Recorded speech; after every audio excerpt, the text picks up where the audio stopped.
আসসালামু আলাইকুম। সবাই কেমন আছেন?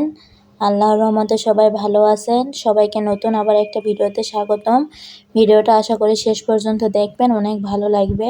তো আজকে আমি আপনাদের সাথে শেয়ার করব আসলে আমি যেভাবে চিকেন ফ্রাই বাড়িতেই বানিয়ে বরকে খুশি করি। তো এখানে মাংসটা আগে ফ্রিজ থেকে বের করে রেখেছিলাম। যখনই মুরগি নিয়ে আসে তখনই আমি এখানে আলাদা করে একটু কিছু মাংস রেখে দেই এইভাবে খাওয়ার জন্য। তো মাংসটা ভিজিয়ে তারপরে ভালোভাবে ধুয়ে পরিষ্কার করে নিয়ে এমনি রান্নাতে যেরকম মশলা ব্যবহার করা হয় সেম সেগুলো মশলাই আমি ব্যবহার করব আর কি, ঘরে থাকা উপকরণ দিয়ে চিকেন ফ্রাই আজকে বানাবো। তো এখানে আমি সবই দিয়েছি, আদা রসুন বাটা, জিরা, ধনিয়া গুঁড়া, হলুদ, শুকনা মরিচের গুঁড়া আর কি, একটু ঝাল বেশি দিয়েছি, এটা ঝাল ঝাল না হলে আবার ভালো লাগবে না। তো একটু টমেটো সস দিয়ে ভালো করে মাখিয়ে নিয়ে 30 মিনিট বা 1 ঘন্টার জন্য নর্মাল ফ্রিজে রেখে দেব। হাতে যদি সময় থাকে তাহলে আপনারা 1 থেকে 2 ঘন্টা তারও বেশিও রাখতে পারেন, আর হাতে যদি সময় না থাকে চেষ্টা করবেন তাও 30 মিনিট রাখার জন্য। এখানে আমি ঢাকা দিয়ে নর্মাল ফ্রিজে রেখে দিয়েছিলাম 1 ঘন্টার মতো। তারপর 1 ঘন্টা পর ফিরে আসি, এখানে আমি নিয়েছি ময়দার আটা। তো ময়দার আটার পরিমাণটা একটু বেশি নেওয়া লাগবে, কারণ এর মধ্যে মাংসটা দিয়ে চাপিয়ে চাপিয়ে মাংসের চারপাশে ভালোভাবে ভরিয়ে নেওয়া লাগবে।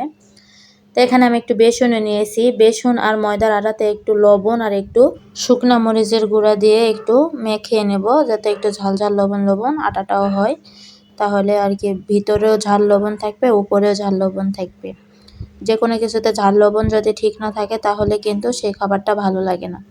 তো এখানে আমি দিয়ে ভালো করে মাখিয়ে নিয়ে এই যে আমি মাংসটাকে ফ্রিজের থেকে বের করে নিয়েছি, এটাকে এখন ভালোভাবে আটার মধ্যে দিয়ে চাপিয়ে চাপিয়ে নেব। ভালোভাবে আপনারা হাতের দিকে খেয়াল করে দেখুন, আমি কিন্তু বেশি করে আটা নিয়ে মাংসের মধ্যে আলতো করে আস্তে আস্তে চাপ দিচ্ছি, বেশি জোরে চাপ দিতে যাবেন না।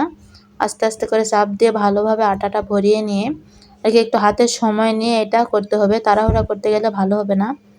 তো আমার এটা করতে অনেক সময় লেগেছিল। তো এভাবে আমি চাপিয়ে নিয়ে পানিতে একবার ডুবিয়ে নেব, এই যে একটু ডুবিয়ে নিয়ে আবারও এভাবে চাপ দিয়ে আস্তে আস্তে করে আটাটা ভরে নেব। মাংসের মধ্যে কখনো জোরে চাপ দিবেন না, আটার মধ্যে নিয়ে আলতোভাবে চাপ দিবেন। তো আবার আমি পানিতে ডুবিয়ে নিয়ে আবার একটু আটার মধ্যে চাপিয়ে নিয়ে একটু বেসনের মধ্যে এভাবে দিয়ে এখন চাপিয়ে চাপিয়ে তুলে রাখবো। তো সবগুলো এভাবেই করব।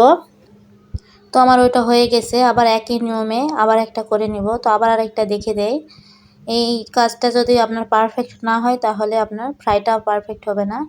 এটা বেশি করে মাংসের মধ্যে আটা নিয়ে আলতোভাবে চাপ দিবেন, আবারও বলতেছি।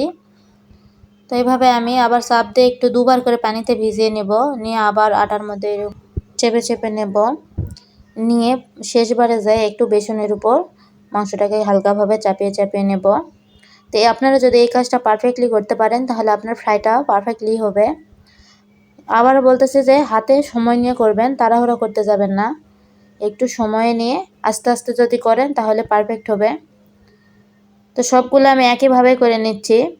তো এখানে আর সব দেখালাম না, অফ ক্যামেরায় করে নিয়েছি।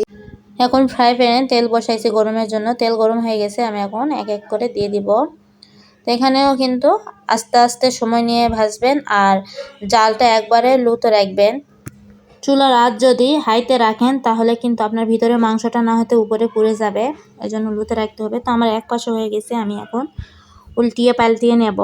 তো এখানে উল্টিয়ে পাল্টিয়ে নিতে খালি আমার গায়ের উপর তেলটা ছিটকে আসছিল, তো একটু সাবধানভাবে উল্টাবেন। আর এইরকম ফ্রাই যদি সন্ধ্যার সময় থাকে তাহলে আর রাতের খাবারও লাগে না, এতে হয়ে যায়। আমার হাজব্যান্ড তো এটা পাইলে পেট ভরে খায়, পরবর্তীতে রাতে আর ভাতও খাওয়া লাগে না। তো আমারও ভালোই লাগে, আমি কিন্তু এমনি থেকে অতটা মাংস খাইতে পারি না, কিন্তু এইভাবে যখন ফ্রাই করি আমারও খেতে ভালো লাগে, এই জন্য মাঝে মধ্যে এরকম করি। এই যে সব ভাজা হয়ে গেছে, এখন একটু উপর দিয়ে টমেটো সস দিয়ে এখন খাওয়া দাওয়ার পালা। তো চলেন এখন খাই। এই যে আমরা এখন খাওয়া দাওয়া শুরু করে দিছি, কিন্তু ভুলে গেছিলাম যে খাওয়ার আগে একটা পিক উঠাইতে হবে। পরে অর্ধেক খাওয়া হলে যখন মনে হলো যে আর পিক উঠাইনি, ওই অর্ধেকেরই আবার পিক উঠাইছি। তো এটা খেতে অনেক মজা ছিল, অনেক মজা। এইভাবে বানিয়ে খাবেন, দেখবেন আর আপনার রেস্টুরেন্টে যাওয়া লাগবে না। আর রেস্টুরেন্টে এত মানে স্বাস্থ্যকরভাবে বা এত ঘরোয়াভাবে তো তৈরিও করবে না, তো বাসায় বানিয়ে এইভাবে খেতে পারেন। তো আল্লাহ হাফেজ, সবাই ভালো থাকবেন।